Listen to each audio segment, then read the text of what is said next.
बिस्मिल्लाहिर्रहमानिर्रहीम। अस्सलामुअलैकुम। Welcome to this important lecture of physics. इस लेक्चर के अंदर हम एक important topic full wave rectification को डिस्कस करेंगे।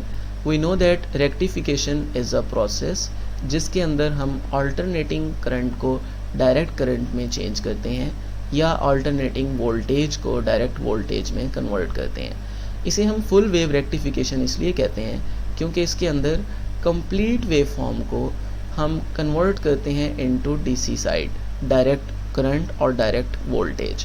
तो सारी वोल्टेज जो है, सारा करंट की जो वेव फॉर्म है वो रेक्टिफाई हो रही होती है, इसलिए हम इसको फुल वेव रेक्टिफिकेशन भी कहते हैं। इसमें हम इस तरह से रेक्टेंगुलर फॉर्म में डायोड्स को अरेंज करते हैं और इनको अरेंज करने के बाद हम इसको एक input which is AC supply उसके साथ कनेक्ट कर देते हैं। तो हम इसमें देखेंगे कि कुछ डायोड्स पॉजिटिव हाफ साइकिल के दौरान फॉरवर्ड बाइस होंगे और कुछ डायोड्स रिवर्स बाइस होंगे।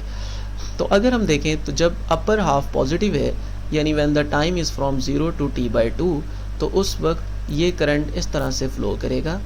यहाँ से इसका पी टर्मिनल हमें फेस होगा। जब भी करंट डायोड के पी टर्मिनल से कन्वेंशनल करंट एंटर होता है तो वो डायोड फॉरवर्ड बाइस हो जाता है। सो D1 विल कंडक्ट, और कंडक्ट होने के बाद हम देखते हैं कि जब ये इस नोड पे पहुँचेगा तो एन साइड जो है वो हो जाएगी हमारे पास रिवर्स बाइस, क्योंकि डायोड की एन साइड फेस हो रही है, जिस वजह से डायोड में से करंट पास नहीं होगा, ये बाईपास होता हुआ यहाँ आ जाएगा और यहाँ से फ़्लो होने के बाद ये इस पॉइंट पर पहुँचेगा। जब ये इस पॉइंट पर पहुँचेगा तो उस वक्त यहाँ सामने डायोड की पी साइड है, लेकिन ये इसमें से करंट इसलिए फ़्लो नहीं करेगा क्योंकि इस रास्ते से पहले बैक से अगर हम देखें अगले नोड पर तो करंट आ रहा है। करंट एक ही रास्ते से आ और जा नहीं सकता, तो ये करंट इस D3 में एंटर हो जाएगा क्योंकि इसकी पी साइड भी सामने आ रही है और ये इसमें से फॉरवर्ड बाइस होते हुए यहाँ से गुजर जाएगा। तो इस फर्स्ट हाफ के अंदर हमने देखा कि जो D1 और D3 हैं ये कंडक्ट करेंगे, दे विल रिमेन ऑन। हम यहाँ लिख सकते हैं दे विल रिमेन ऑन, और D2 और D4 ऑफ हो जाएंगे क्योंकि वो कंडक्ट नहीं कर रहे होंगे। सिमिलरली इन सेकेंड हाफ अगर हम इसी का रिवर्स करें तो इसी के रिवर्स के मुताबिक D1 और D3 ऑफ हो जाएंगे और D2 और D4 जो है ये हमारे पास ऑन होंगे। सो अगर हम इसी स्लाइड को, इसी डायग्राम को फॉर सेकेंड हाफ देखें तो इस केस के अंदर जो नीचे वाला टर्मिनल है वो पॉजिटिव हो जाएगा और ऊपर वाला टर्मिनल नेगेटिव होगा। So we can use this for other case as well. तो अगर हम इस टर्मिनल को पॉजिटिव बना लें तो अब करंट यहाँ से एंटर होगा और यहाँ से एंटर होता हुआ ये इस डायोड में से ऐसे फ़्लो करेगा, और जब ये इसमें से ऐसे फ़्लो करेगा तो आगे एन साइड आ रही है वो रिवर्स बाइस हो जाएगा और ये डायोड इसमें से करंट यूँ फ़्लो करता हुआ और ये ऐसे फ़्लो करता हुआ यहाँ पर इस नोड पर पहुँचेगा और इसमें से फ़्लो करता हुआ वापस आ जाएगा। यानी इस दफ़ा D2 और D4 कंडक्ट करेंगे। लेकिन अगर हम दोनों दफ़ा ऑब्ज़र्व करें तो ये देखें, ये जो रेजिस्टर है इसमें से हर दफ़ा करंट डाउनवर्ड आ रहा है। फर्स्ट हाफ साइकिल के दौरान भी डाउनवर्ड करंट फ़्लो कर रहा था और सेकंड हाफ साइकिल के दौरान भी डाउनवर्ड करंट फ़्लो कर रहा है। सेम डायरेक्शन होने की वजह से, क्योंकि जो रेजिस्टर है उसमें से सेम डायरेक्शन में करंट फ़्लो कर रहा है, इसलिए हमने यहाँ पर आउटपुट वोल्टेज नेगेटिव हाफ के लिए भी पॉजिटिव ही रहने दी, क्योंकि रेजिस्टर में से करंट रिवर्स नहीं हो रहा। इस रेक्टिफिकेशन मेथड के कुछ एडवांटेजेस ये हैं कि ये बहुत इनएक्सपेंसिव मेथड है, क्योंकि हमें जस्ट 4 डायोड्स यूज़ करने पड़ते हैं और ये बहुत सिंपल है। These are very cheap. Average value drop नहीं होती।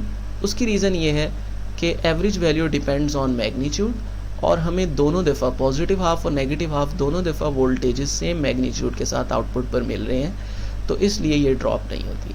लेसर पल्सेशंस आर देयर, क्योंकि इसमें हमारे पास ज़ीरो वोल्टेज वाला केस नहीं है, जो जिसमें हमारे पास एक नेगेटिव हाफ जो है वो ज़ीरो आ रहा था, अब उसमें वो ज़ीरो नहीं है, इसलिए हमारे पास पल्सेशंस कम हैं और इन पल्सेशंस को हम आसानी से रिमूव कर सकते हैं।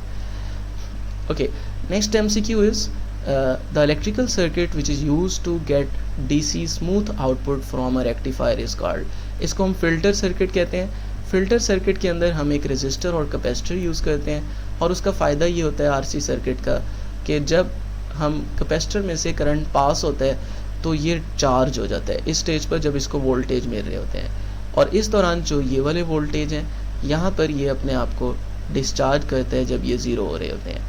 तो इस तरह से यहाँ ये कैपेसिटर अपने सर्किट को एनर्जी डिलीवर करता है, यहाँ ये फिर चार्ज होता है जब वोल्टेज बढ़ रहे होते हैं, और जब ये कम होने लगते हैं ज़ीरो वाले पोर्शन में तो ये अपने आप को डिस्चार्ज करता है, जिसकी वजह से हमें ओवरऑल इस तरह से वोल्टेजेस मिलना शुरू हो जाते हैं, और ऐसे हमारे पास एक स्मूथ आउटपुट वेव फॉर्म आना शुरू हो जाती है, जिसको हम मज़ीद स्मूथ बना सकते हैं by using large value capacitor.